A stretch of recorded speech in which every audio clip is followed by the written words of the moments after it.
So market equilibrium. It's only market itself, I said, is a system that allows producers and consumers or sellers and buyers to be able to interact and have transaction. That is what the market is.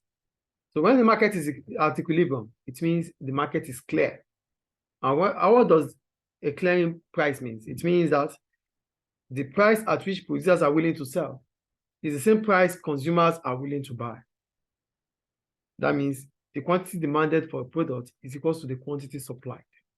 That is the market clearing price, which is equilibrium. Do you get the point here? Do you get the point, please? Yes. So go down, please. Equilibrium price. Are you there? So when you talk about equilibrium price is the price of agreement between the quantity demanded and the quantity supplied. The price of agreement between the quantity demanded and the quantity supplied. So look at what they said there. They said the way in which the forces of supply and demand determines prices in the market can be shown on graph 7. We'll go there. So, okay, let's just go down to the graph. Yeah. Are you there, please? Yes. So the equilibrium price is also known as the market clearing price, like I told you. We call it the market clearing price because at that point in time, the amount of goods made, the quantity of goods made available will be sold. It is assumed that 100 products are being produced and 100 products will be sold. That is the market clearing price. Do you get the point here? The market is clear because consumers are willing to pay the price, which producers are willing to sell. So it means the market will be clear. It means all products produced in that market will be sold. That's why we call it market clearing price. Is that clear? Yeah. So they said the equivalent price is also known as the market clearing price. This is because the amount supplied in the market is completely bought up by consumers. There are no buyers left without goods and there are no sellers left with unsold stock. The market is cleared. You get the point? Because the quantity demanded equals to the quantity supplied. QD equals to QS. So look at the graph we have here. Our demand, like I told you, our demand curve is always downward slope. The supply curve is upward slope. So they meet at a point of 30. The price is at 30. That is why they meet. And the quantity demanded and quantity supply is at 3,000. Is it clear? Yes. So the equilibrium price is 30. The equilibrium quantity is 3,000. The equilibrium point is where the demand and supply meets. This is the market clearing price. That is the market clearing price. Is it clear? So here they wrote total revenue. The total revenue will be price multiplied by quantity. Right. So 30 multiplied by 3,000. Is it clear? So you get 90,000. Do we understand total revenue here? Total revenue is 90,000. Yeah, so total revenue is the price multiplied by the quantity sold. P multiplied by Q. Any question about that? Is it clear? Yes. Question? Yeah, it's clear. Okay, good. So we'll move on. Now, okay, we just go to shift in demand. So they said the equivalent price will change if there are changes in the supply or demand.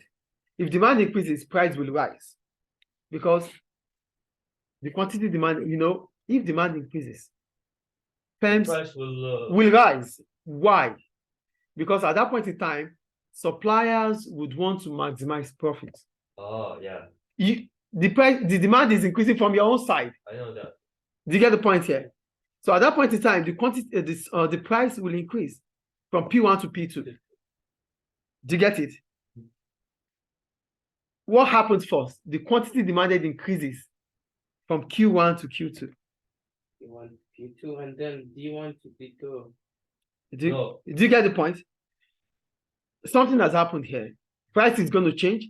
The quantity demanded is changing because the demand curve has shifted from D1 to D2. Do you get it? Yes.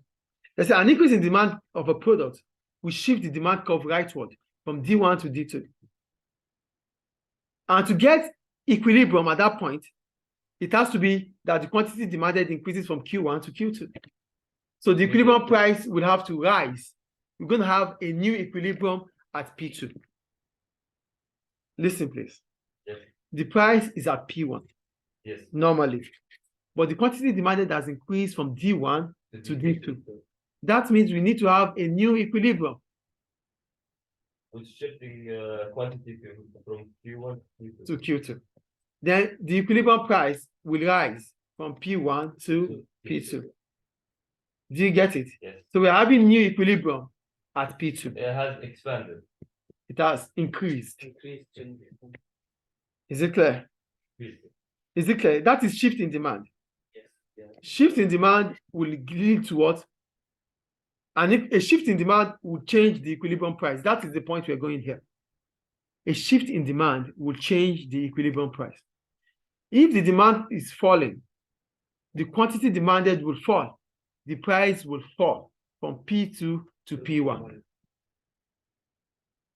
The new equilibrium will fall to P1 because the demand has fallen. That is shift in demand. Is shift in demand clear? Yes. I've said two things about shift in demand here. The first thing is that shift in demand might be an increase in the demand. If there's an increase in demand, that means the demand curve will shift rightward from D1 to D2, leading to the quantity demanded to increase or expand from Q1 to Q2, making us to have a new equilibrium at P2. If the demand for a product falls, the demand curve will shift from D1 from D2 to D1. As a result, the quantity demanded will fall or will contract from Q2 to Q1, making us to have a new equilibrium at P2, at P1. I think that is clear. They'll go to shift in supply. A change in supply will also affect equilibrium price. You know, we're talking about changes that affect equilibrium here. Mhm. Now for supply. If supply increases, the price will fall. If the supply of a product increases, the price will fall. Why? Because it will be excess supply. Mhm. So much product in the market, the price will fall. Are you with me? Yes. So if the supply curve will shift from S1 to S2, at that point in time, the quantity supply will shift from Q1 to Q2, but the price will fall from P1 to P2. Do you understand? Do you get it, please? Yes. The graph is downward. The graph is in 7.4. Effective shift in supply for Q1. Yeah.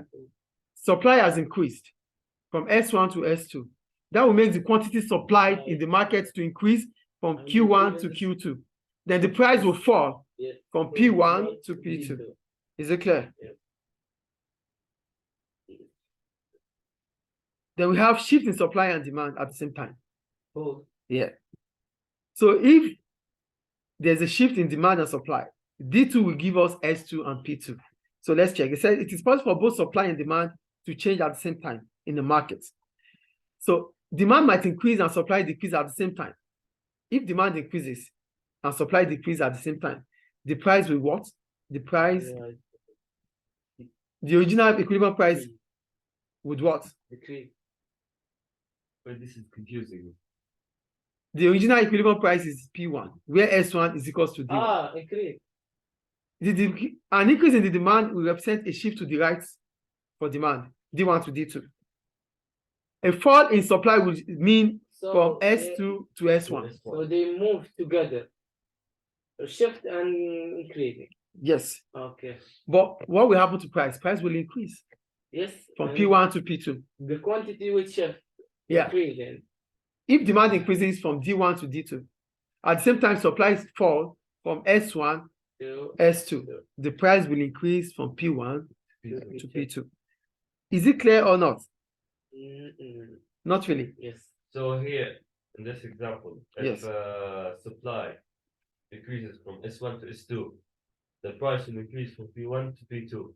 D1 to D2 is the same as saying D2 is equals to S2 equals to P2. Okay. Do you get it?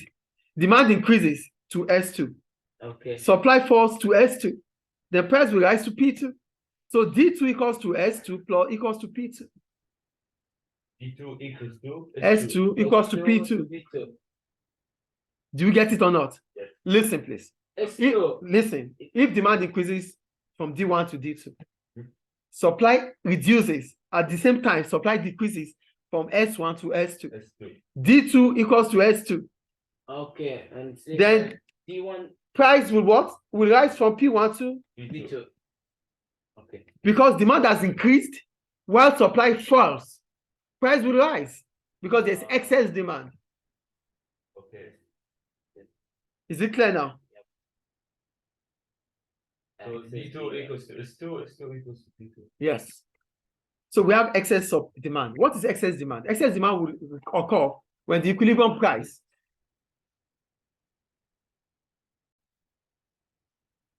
so for excess demand will be as a result of a fall in the price above equilibrium price, below equilibrium price. Excess demand, whenever you talk about excess demand, it means the price has fallen below the equilibrium price. You know, we have equilibrium price, the price of agreement between the quantity demanded and the quantity supplied. So if the price of a product reduces, fall below the equilibrium price, consumers will be willing to buy more excess demand. This is excess demand. Do you get it? Yes. Price below equilibrium price will lead to excess demand. Price above equilibrium price will lead to excess supply. Because remember that, remember we said the higher the price, the higher the quantity supplied, the law of supply.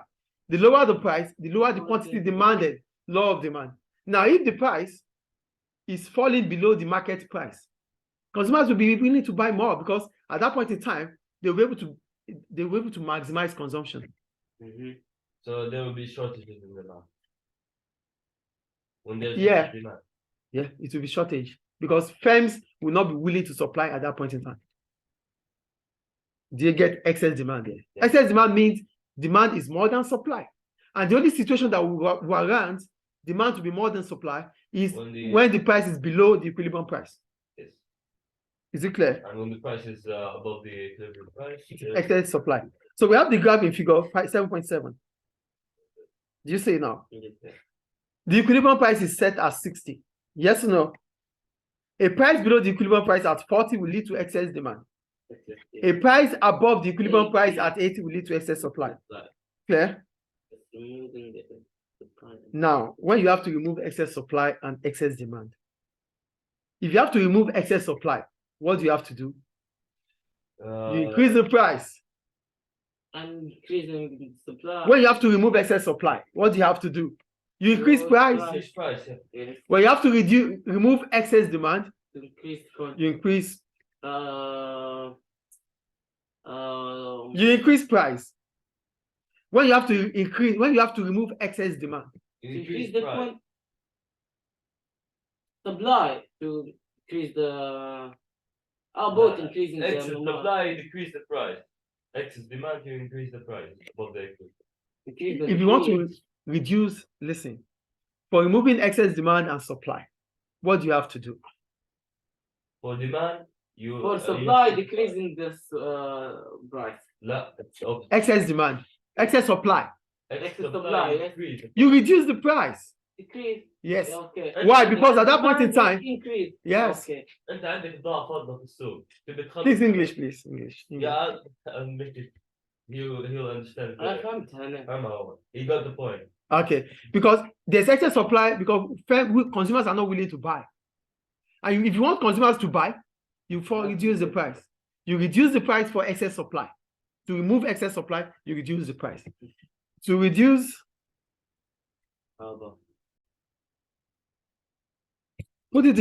let's put it this way. When there's excess supply or excess demand, something has happened. We call it disequilibrium. Disequilibrium means that things are not fine with the market anymore. That means it's either there's excess in demand or there's excess in supply. So the market is in disequilibrium. And for us to correct disequilibrium, we have to take away the excess in the market. By changing the price. So price is the only way out. So if we have to correct excess supply, to correct excess supply, we have to reduce the price so that consumers will be attracted to buying. There's a lot of products in the market. Consumers are not buying. Why are they not buying? It might be because of the price. Right. So for us to correct that disequilibrium, we have to reduce the price to attract them to buy. Yeah. For excess demand, if the demand for a product is increasing, we said the price has fallen below the equilibrium price. That is why we have excess, right? Yes.